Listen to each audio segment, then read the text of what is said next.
Os colaboradores e amigos do Ministério Jimmy Swaggart convidam você a se unir conosco nesta hora de culto e louvor, quando Jimmy Swaggart vai proclamar com ousadia a mensagem do poder de Jesus para mudar vidas. Sometimes gently sing. E abra, por favor, comigo no livro de João, capítulo 3. São João, capítulo 3, começando no versículo 14. Jesus disse, começando no versículo 14, e ele está falando a Nicodemos, e diz, e do modo porque Moisés levantou a serpente no deserto, assim importa que o Filho do Homem seja levantado. Ele está falando da sua crucificação, para que todo o que nele crê tenha vida eterna. E então o grande versículo 16, porque Deus amou ao mundo de tal maneira que deu o seu Filho unigênito para que todo o que nele crê não pereça, mas tenha a vida eterna. Porquanto Deus enviou o seu Filho ao mundo, não para que julgasse o mundo, que bela declaração, mas para que o mundo fosse salvo por ele. Quem nele crê não é julgado, o que não crê já está julgado, porquanto não crê no nome do unigênito Filho de Deus. O julgamento é este, que a luz veio ao mundo e os homens amaram mais as trevas do que a luz, porque as suas obras eram más. Pois todo aquele que pratica o mal aborrece a luz e não se chega para a luz a fim de não serem arguidas as suas obras. Quem pratica a verdade aproxima-se da luz a fim de que as suas obras sejam manifestas, porque feitas em Deus. Um dos meus caros amigos, agora ministro do Evangelho, um homem a quem tenho um enorme apreço, não vou dizer seu nome, mas quando ele estava na adolescência ainda, ele caiu de cama, seriamente enfermo. Alguns dos melhores médicos do lugar disseram que ele não viveria, seria impossível. Poderia ir num instante. Ele tinha nesse tempo uns 15 anos. Estava preso à cama, sem poder pôr os pés no chão. Quase todos os dias ele perdia a consciência e voltava. Antes de ele ficar doente, com essa doença de sangue do coração, ele era membro de uma certa igreja. Muito fiel, nunca faltava, já tinha sido batizado. E um dia à tarde, logo antes do almoço, se bem que não comesse nada, o irmão estava com ele. Ele olhou para o irmão e com voz muito fraca disse a ele: depressa, chame vovó, estou morrendo. Sabia que ia morrer. Estava desfalecendo. Sentiu que a sua alma estava deixando o seu corpo. Lembre-se que ele tinha 15 anos. E ele disse, a coisa mais horrível aconteceu. Ele sentiu que ia descendo mais.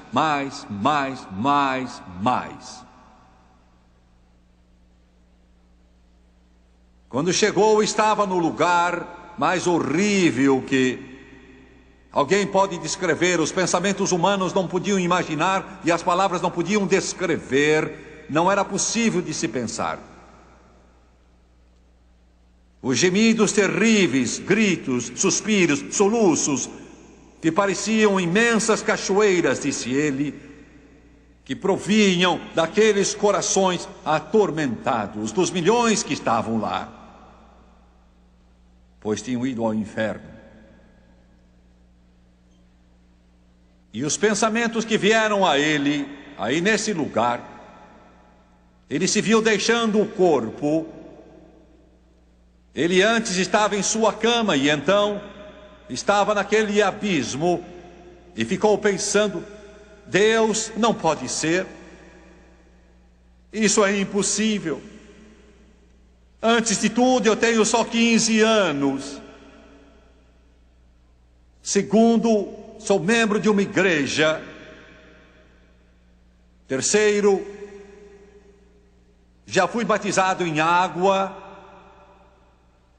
Quarto, eu sempre ia à igreja antes de ficar doente. Procurei ser bom. Agora ouçam bem o que eu estou dizendo. E ele disse que algo chegou a ele no meio de tudo aquilo, um espírito. Então pôs a mão no seu ombro e disse: acompanhe-me. E ele viu uma porta se abrir e o barulho que crescia de volume, som que vinha daquelas gargantas de milhões e mais milhões, subiam literalmente por aquela grande abertura. E ele estava se retorcendo e soluçando: oh meu Deus, meu Deus, meu Deus, não posso vir a este lugar.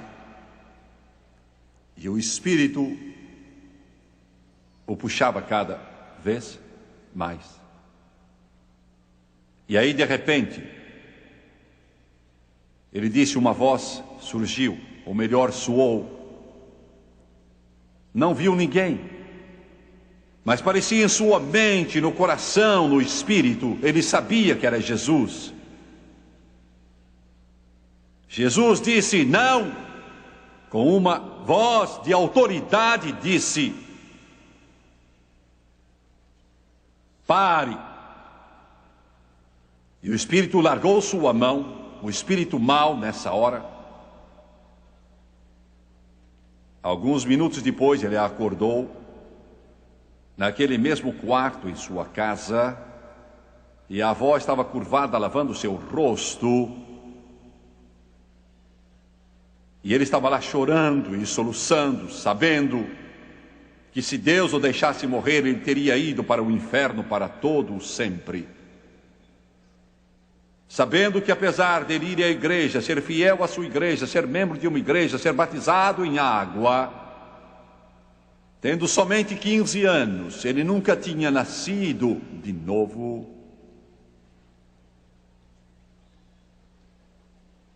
Hoje ele é um grande pregador do Evangelho de Cristo. Vou fazer a primeira pergunta hoje. Este é um assunto sobre o qual muito raramente ouvimos alguém pregar, praticamente ausente dos púlpitos hoje. Pode um Deus amoroso mandar uma alma eterna ao inferno eterno? Antes de tudo, como sabemos que existe um lugar chamado inferno? Como sabemos que um lugar como esse realmente existe? Muitos pastores hoje não acreditam nele. Quero que vocês ouçam o que eu digo. Muitos pastores que se levantam nos púlpitos deste país e de outros países do mundo com a capa de cristianismo não acreditam num inferno que seja literal. Milhões de vocês que estão me vendo e são membros de igrejas cristãs de vários grupos e doutrinas diferentes, seu pastor não crê que há um inferno. Milhões de vocês jamais ouviram desse lugar triste chamado inferno, nem tampouco creem nessa doutrina. O fato é este: o inferno hoje é a piada mais comum que se ouve por aí. É usado como xingamento entre os homens. Inferno é uma palavra religiosa. Ela não é uma palavra de baixo calão, é de fato uma palavra religiosa. E há outras palavras que são xingamento e que são usadas pelo povo, mas não são religiosas, não.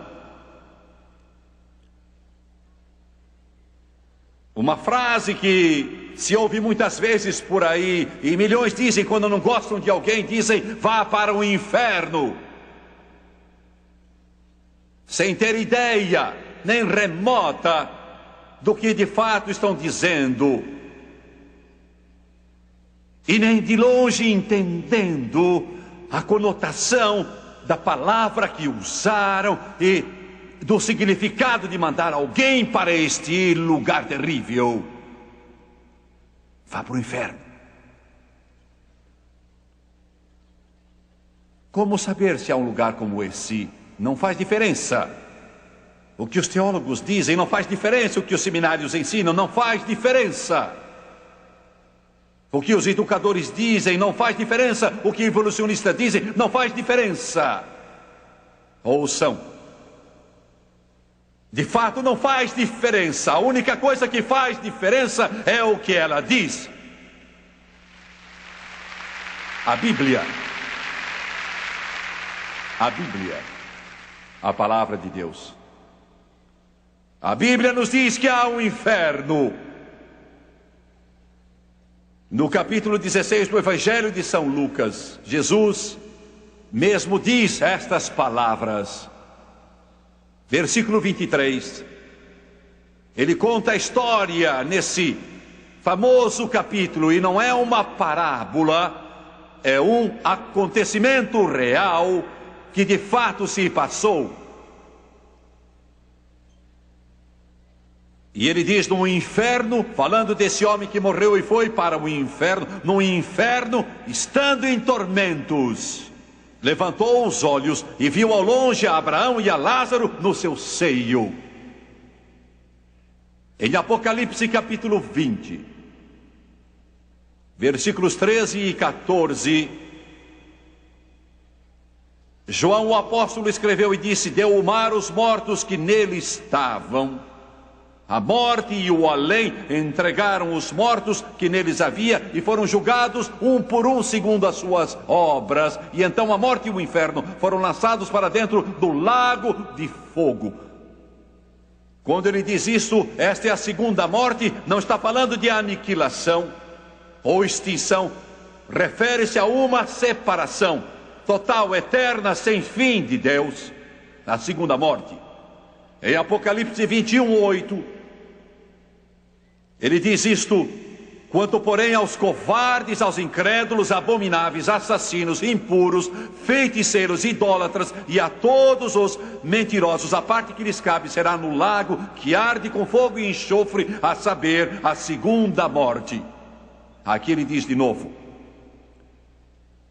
assim então há um inferno, porque a Bíblia nos diz que ele existe.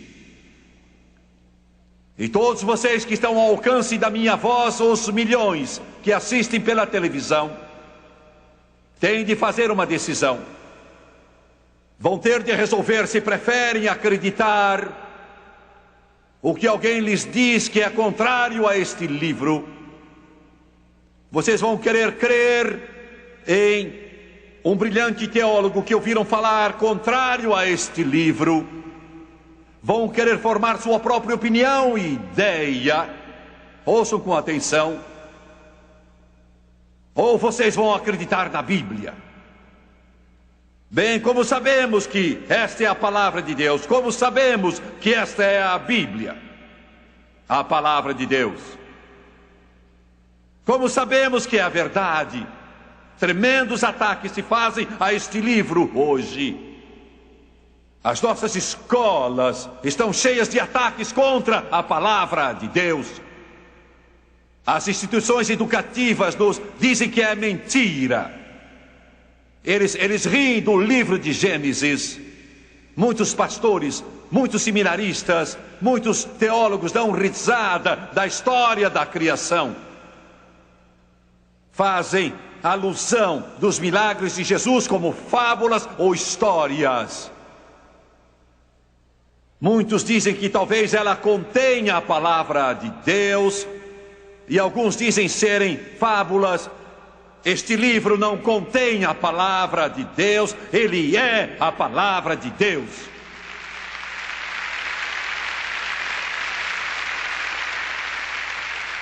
Como sabemos disso?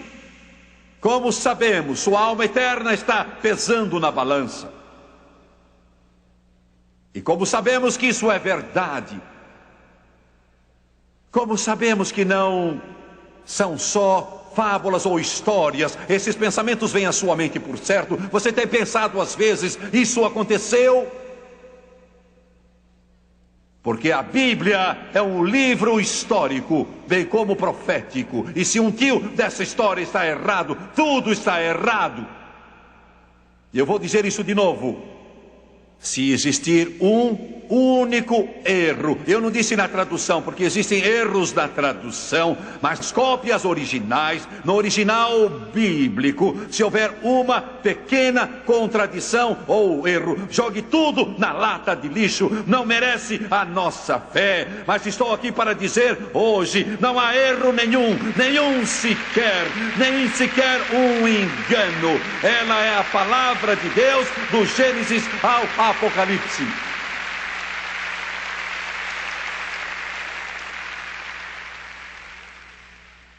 Graças a Deus pelos batistas, em sua denominação, que lutam pela inerrância das Escrituras. Fazem isso. E na hora em que nossos seminários pentecostais, eles começarem a negar a menor coisa deste livro, chute-os fora, porque seu passado, seu presente, seu futuro não dependem de grandes seminários, mas dependem da infalível, imutável, inalterável, inerrante palavra de Deus.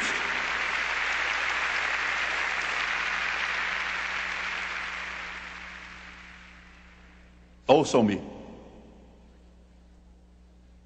Milhões de dólares têm sido gastos em arqueologia. Há mais de 100 anos atrás, alguns arqueólogos, quando escavavam e encontravam certas coisas, diziam: isso prova que a Bíblia não é a palavra de Deus.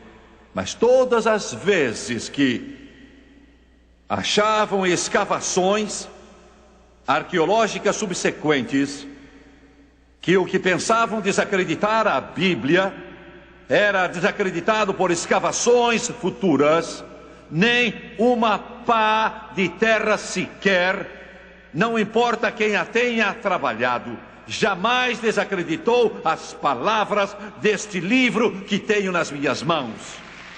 Você pense nisso.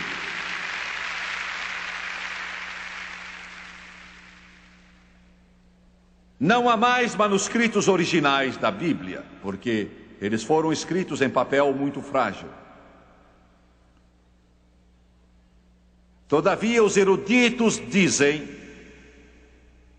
que, para se verificar a autenticidade de uma obra, o manuscrito original não é necessário, contanto que se tenha ao menos 10 cópias do manuscrito ou do texto original. É o que dizem os eruditos.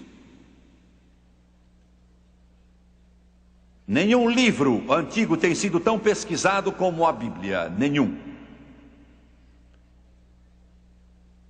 A Odisseia de Homero, em antiguidade, é o segundo livro que não tem mais o manuscrito original, mas tem mais de 600 cópias. Não se nega a sua autenticidade. Ouçam, não há só 600 cópias dos manuscritos originais da Bíblia, existem 25.000 cópias da palavra de Deus de data anterior ao ano 300 AD.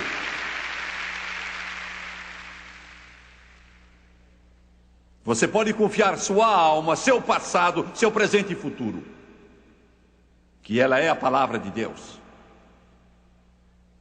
Desde as palavras no princípio, Deus, aleluia, eu gosto disso, glória a Deus, no princípio, Deus, até a última declaração feita, a graça do Senhor Jesus seja com todos, amém. Tudo que está entre as capas é a Escritura, a palavra do Todo-Poderoso. Creia nela, ame-a.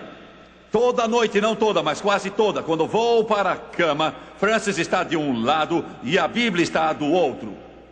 Muitas vezes eu a pego e a ponho junto ao meu ombro ou junto do rosto. Não, este volume não tem nenhum poder mágico nele, mas eu o amo, vivo por ele, pus meu coração, esperança, sonhos e futuro nele, porque é a palavra de Deus. E quero dizer mais uma coisa, é a única palavra de Deus, não há outra palavra de Deus. Tudo mais é falso, não há outra palavra senão esta. Esta é a palavra, não há outra palavra. No princípio era o Verbo, e o Verbo estava com Deus, e o Verbo era Deus. Aleluia! Quando a fizermos voltar às nossas escolas, resolveremos os problemas delas.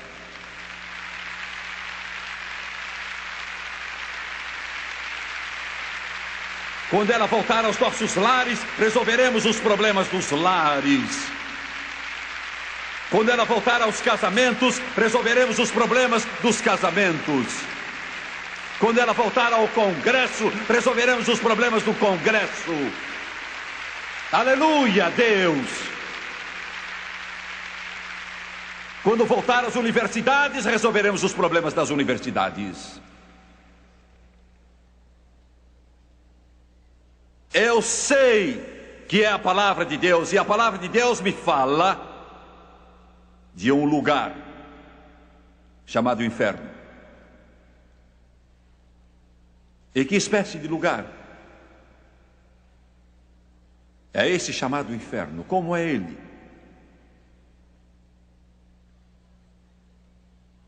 Quero que você pense nessa pergunta. A Bíblia nos fala de um lugar chamado inferno. Mas que tipo de lugar é este? Em Apocalipse 20, versículo 10, João escreve e diz: o diabo, o sedutor deles, foi lançado para dentro do lago de fogo e enxofre, onde também se encontram não só a besta como o falso profeta, e serão atormentados de dia e de noite, isto é, pelos séculos dos séculos. Primeiro, o inferno é eterno.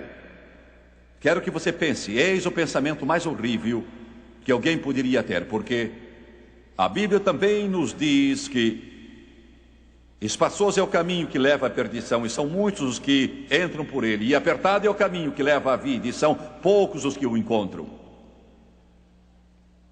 A maior parte dos homens, digo isso com tristeza, a maior parte dos homens morreu e foi para o inferno. A maior parte dos homens hoje está no rumo do inferno.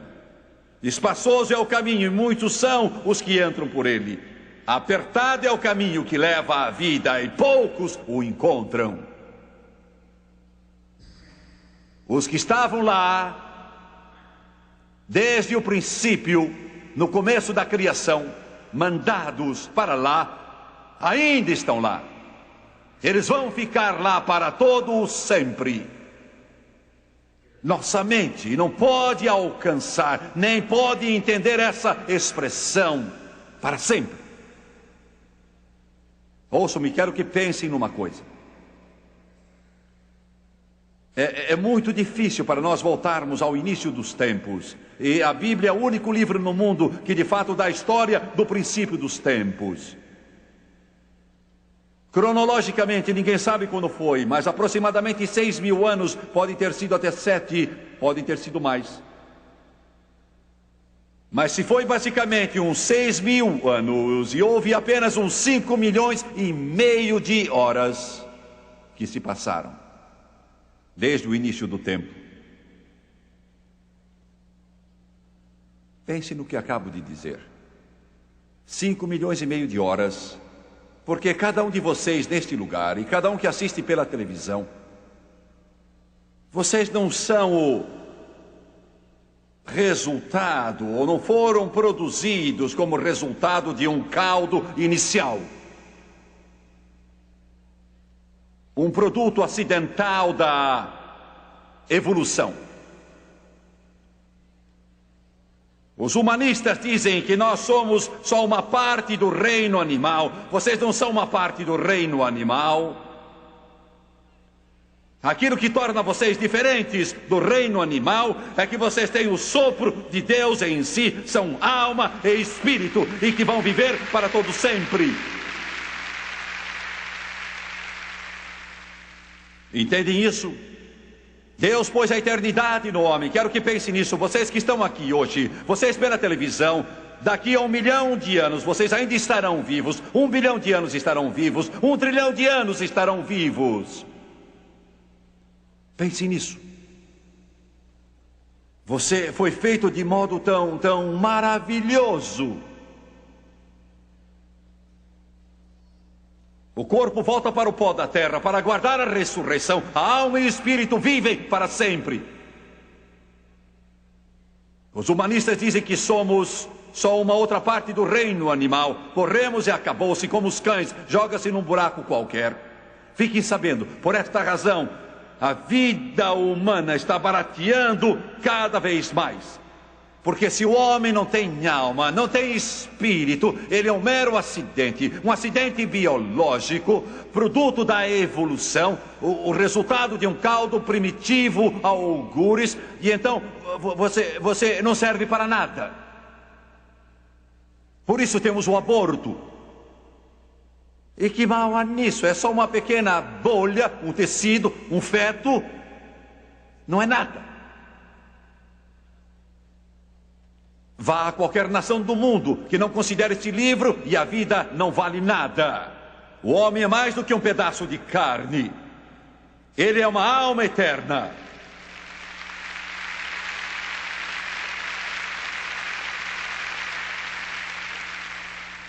Notem como estão promovendo a cremação.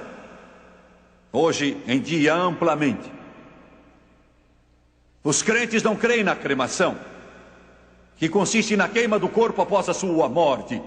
Por quê? Vou dizer por quê. Porque a cremação diz, é isso aí. Não há nada mais, acabou. Nada.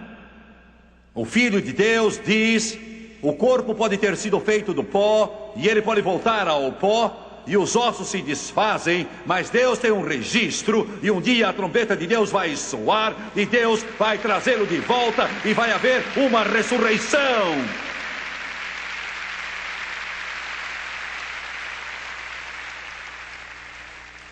O inferno é eterno. Eu orei hoje, Deus ajuda-me a dizer eterno. Eu estou com 51 anos ao pregar esta mensagem e eu sinto agora mais que nunca o tempo passar. Posso contar os dias. Deus, tenho de fazer a obra, tenho de fazer o que tu me ordenaste.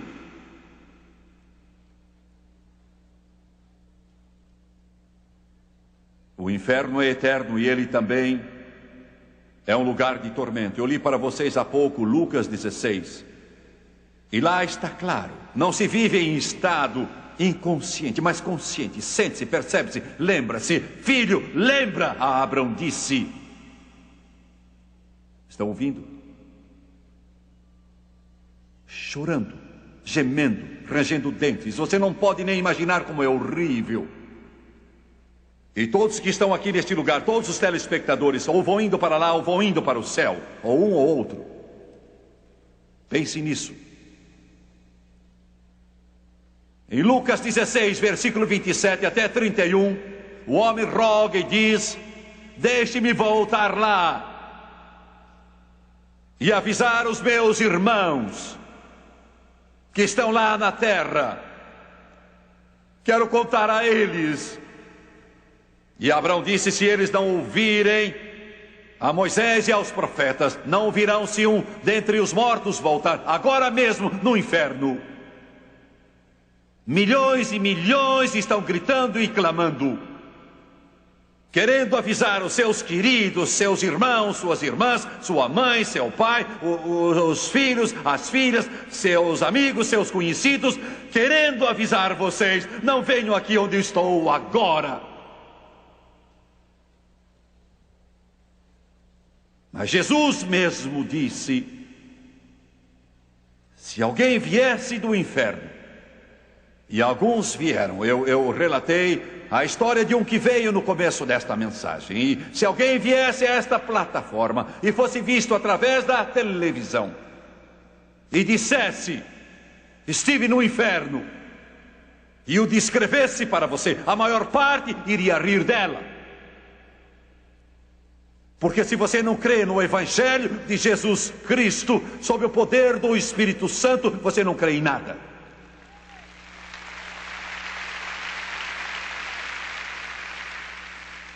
Pois bem, quem vai para o inferno? Quem vai para lá? Apocalipse 20:15. João o revelador diz: e se alguém não for achado inscrito no livro da vida, esse foi lançado para dentro do lago do fogo.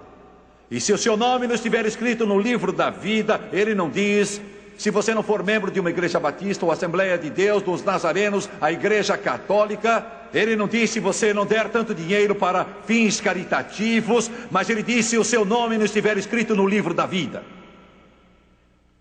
Agora ouça, vou fazer algumas declarações chocantes e quero que vocês me ouçam.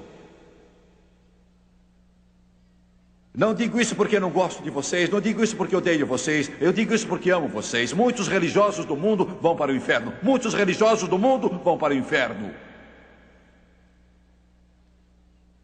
Eu sou o seu inimigo porque lhes digo a verdade. Não há pastor no mundo que tenha sofrido o que eu tenho sofrido.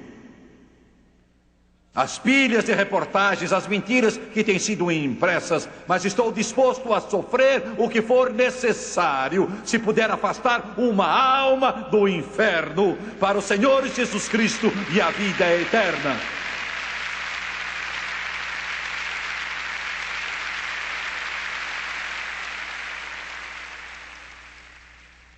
Isso faz o homem se agitar. Foi isso que levou os fariseus a crucificar Jesus Cristo. Quando disse: vós sois do vosso pai o diabo, e muita gente religiosa vai para o inferno. Muita gente religiosa no mundo é a pior gente em todo o mundo. Mas do que você está falando? Estou falando disso porque eles substituíram o plano de salvação de Deus pelo seu próprio plano.